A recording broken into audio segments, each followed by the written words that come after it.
Hello, this is Caitlin Austin, and I have decided to do Prompt 2, which focuses on transcription in prokaryotes.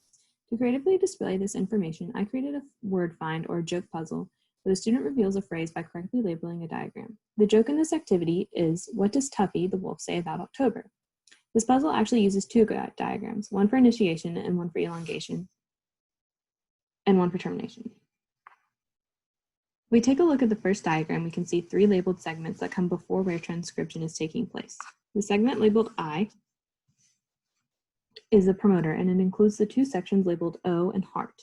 The promoter has consensus sequences that encourage RNA polymerase to bind to DNA when it reads it. The section labeled O is a consensus sequence at -35 because it is further upstream from the +1 site. The segment labeled heart is located closer to the +1 site and is the -10 box, which often contains a sequence which encourages RNA polymerase activity. The small segment labeled H is the H1 site where transcription actually begins.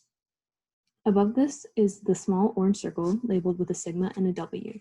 This unsurprisingly is a sigma factor. The sigma factor is a coenzyme that binds to the core enzyme of RNA polymerase and encourages binding to DNA and dissociates after 9 to 12 nucleotides have been transcribed. Beside the sigma factor is a label N. This N indicates the holoenzyme. Holoenzymes are enzymes that bind with coenzymes when sigma factor is included. When sigma factor is included, RNA polymerase is a holoenzyme. Both the sigma factor and the holoenzyme are grouped together to form a greater complex protein, which is called RNA polymerase, which is responsible for actually transcribing the DNA to RNA.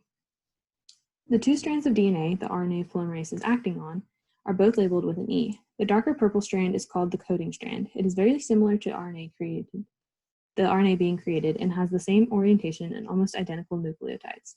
The light green strand below is called the template strand, and is the strand being read and matched to the RNA nucleotides. Its orientation is opposite of the RNA. In the diagram below, we see what occurs when elongation must come to an end. There are two ways termination can occur. One uses inverted repeats to create a hairpin, and follows with a poly A tail, which weakens the RNA enough to release. These two elements are labeled by an L and a W. The other way termination occurs is through a rho-dependent termination, where rho catches up to the RNA polymerase and forces it to detach from the RNA. Now that we know all of our labeled parts, we can look at the puzzle below and see that it says, I heart Halloween.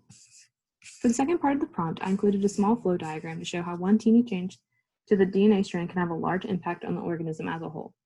Because a minor upset in the -10 box on a gene kept RNA polymerase from binding, the gene for metabolizing sugar was never transcribed and never translated, and the organism would be unable to metabolize sugar because the enzymes it needed would never have been built.